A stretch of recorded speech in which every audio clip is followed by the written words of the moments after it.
Welcome to the Slop Temple. We pray this video helps. You start by selecting a reliable host and signing in. Choose cloud storage for long-term access or a transfer service for one-time sends. Compress multiple items into a single. Zip to avoid missed files and reduce transfer time. Once done, create a destination folder and begin the upload using the service's web uploader or desktop client. Make sure to enable resumable or chunked uploads if your connection is unstable to prevent restarts. Once the upload finishes, configure the link details so recipients can access files as intended. You should pick view-only versus edit permissions and add a password if data is sensitive. This controls who can download or change content.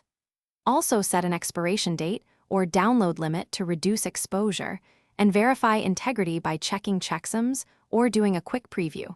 Make sure to test a partial download to confirm resumable transfers work properly. Now copy the shareable link and send it via secure channels, including any password or instructions. You can also use the service's built-in email to log delivery.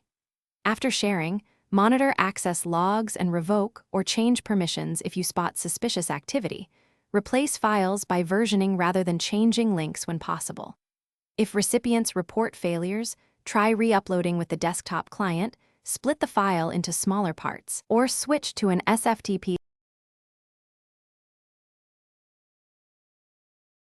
Thanks for watching. Consider subscribing if we helped you.